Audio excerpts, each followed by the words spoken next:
That last episode left us with a big cliffhanger. Now, there's already been a lot of theories out there as far as who gets the axe, or in this case, the bat.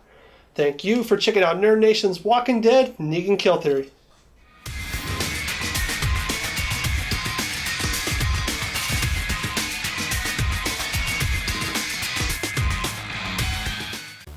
Now, to kind of help present this theory, we kind of came up with this diagram of approximately where everyone was positioned in relation to where they were kind of lined up in a line.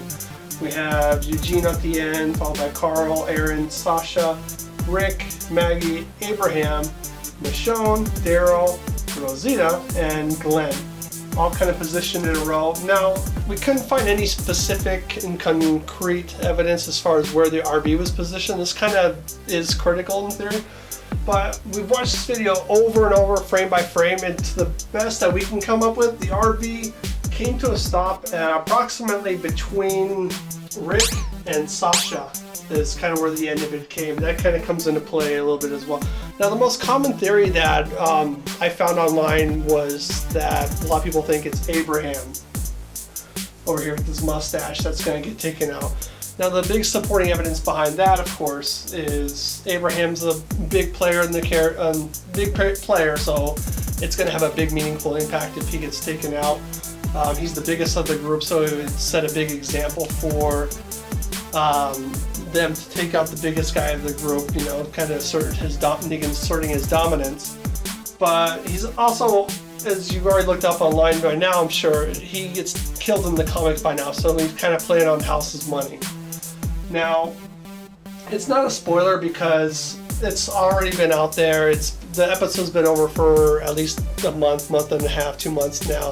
So I don't consider it a spoiler anymore because it's been talked about so much. But we know in the comics this exact scene plays out, but it happens to Glenn. Now, who our theory is, who we think is going to get taken out, is going to be Aaron. And it's going to be for a few reasons why. I might kind of go down them in order as far as why we think that. As we know, when Negan picks his victim, he lines them all up and he says, "Oh, I know, I got an idea." I got an idea. The way he chooses his victim, he does this whole eeny, meeny, miny, mo, catch, yada, yada, yada. Now, that whole scene that plays out is irrelevant. Everything that he does is irrelevant up until the end.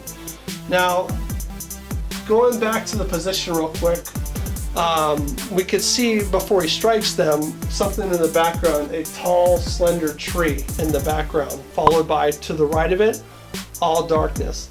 Now, when you look at them lined up before he even attacks them, before he attacks his victim, before his taunts and all that, as they're lined up, the only tree that kind of fits that positioning is to the left of the RV. There's this big, tall, white tree, and to the left of it is other trees, but to the right of it is all kind of dark forest. So that's what a lot of people have been using as far as the tree that you could see from the final shot, from the POV perspective of the victim.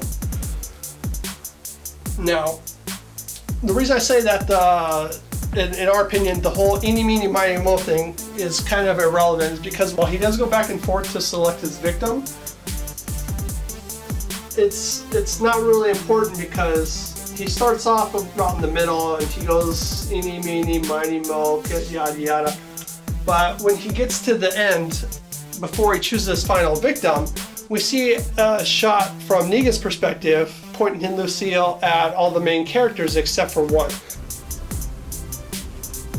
The only character it doesn't show Negan pointing his bat at is Rick. Now, this is important because I don't think they put anything in there just for the sake of putting it in there. I think everything had a meaning.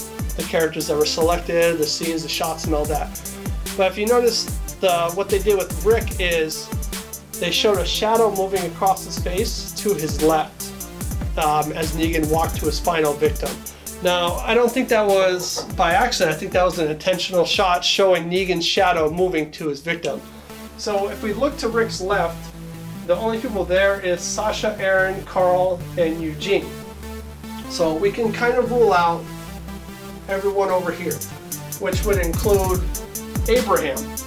For a lot of people that thought that's theory is Abraham, based on that one piece of evidence alone, the whole shadow moving across the face, we can rule that out and narrow it down to these four. And since the shadow is moving across from Rick, we can rule him out as well, because it would have stopped on him, not moved past him. So who of these four would it be then? Sasha, Aaron, Carl, and Eugene.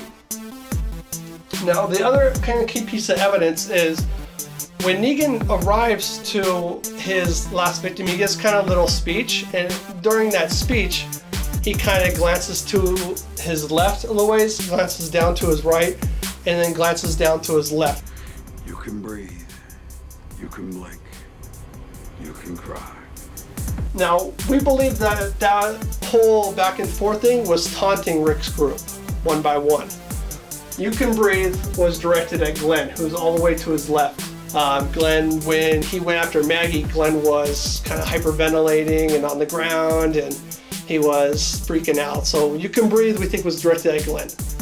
You Can Blink, Carl's got one eye. Negan sees that, he makes a joke about it, kind of takes notice of it. So we think You Can Blink was kind of like an FU to Carl, making fun of him. And Carl is directly down to the right of Aaron.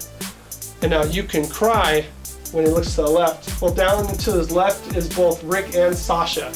So it could have been directed at either one of those two, because they were both kind of like tearing up really bad and crying during this whole thing. Rick was, of course, his face was paralyzed and he was stuck looking forward and didn't know what to do. Sasha was tearing up really bad. So the whole You Can Cry was, I believe, directed at either one of those two. But You Can Breathe, You Can Blink, You Can Cry, yada yada. Aaron is in the perfect position to fit all of those people, going with that theory, of course.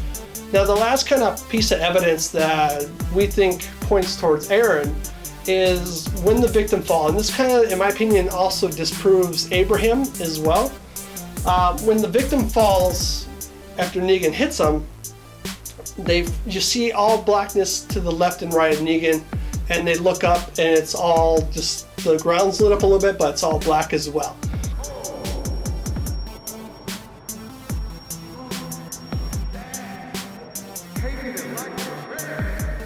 If Negan was right here for Abraham, he is in direct line of the tree, that's true.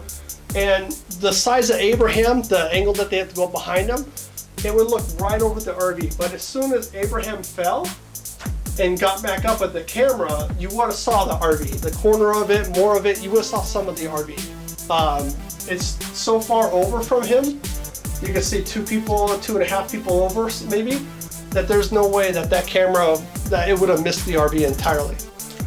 Now, Aaron, on the other hand, the way he's lined up with the tree, he's almost directly in front of it. So when he falls and he looks up, it's gonna miss that RV entirely. And he's gonna see the tree and he's gonna see all blackness.